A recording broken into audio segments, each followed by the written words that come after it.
Big boss Telugu 9వ సీజన్లో ఆ 7వ వారం ఓటింగ్ ట్రెండ్స్ ఎలా ఉన్నాయో ఓ లుక్కేద్దాం రండి.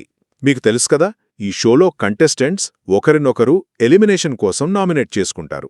సరే, ఈ వారం జరిగిన నామినేషన్లు అంటే ఎలిమినేషన్కు ఎన్నుకునే ప్రాసెస్, ఇంకా టాస్క్ల తర్వాత ఓ 8 మంది ఎలిమినేషన్ ప్రమాదంలో ఉన్నారన్నమాట. ముఖ్యంగా వైల్డ్ కార్డ్స్ అంటే తెలుసు కదా, మధ్యలో కొత్తగా వచ్చిన కంటెస్టెంట్లు. వాళ్లు బయటకు వెళ్లే ఛాన్సెస్ ఎక్కువ కనిపిస్తున్నాయి. ఓకే, మొదటిది కంటెస్టెంట్ తనుజ అండి. ఆమె స్థానం ఇంకా పదిలంగా ఫస్ట్ ప్లేస్లో ఉంది. తన స్టైల్లో గేమ్ ఆడటం, కొన్నిసార్లు కొంచెం కాంట్రవర్సీ అవ్వటం, దాంతో అందరి అటెన్షన్ తన వైపు తిప్పుకోవడం, ఇవన్నీ తనకు ప్లస్ అయ్యాయి.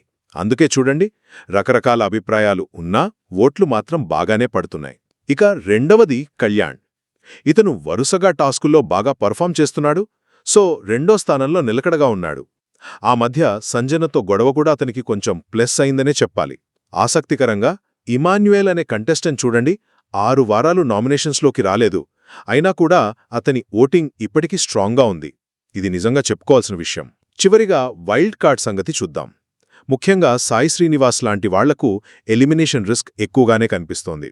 ఎందుకంటే బహుశా ప్రేక్షకులపై పెద్దగా ఇంపాక్ట్ క్రియేట్ చేయలేకపోవడం, ఫ్యాన్ బేస్ తక్కువగా ఉండటం, ఇంకా వాళ్లు ఏ బాండింగ్స్ అంటే గ్రూపులు వద్దన్నారో చివరికి వాళ్లే అందులో చిక్కుకుపోయినట్టు అనిపిస్తోంది.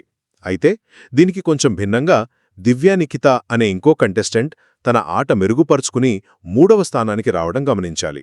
సో ఈ వారం ఓటింగ్లో చూసుకుంటే తనుజ టాప్లో దూసుకుపోతోంది, కళ్యాణ్ 2వ స్థానంలో పట్టుబిగించాడు, కానీ సాయి శ్రీనివాస్ లాంటి వైల్డ్ కార్డ్స్ మాత్రం డేంజర్ జోన్లో ఉన్నారు.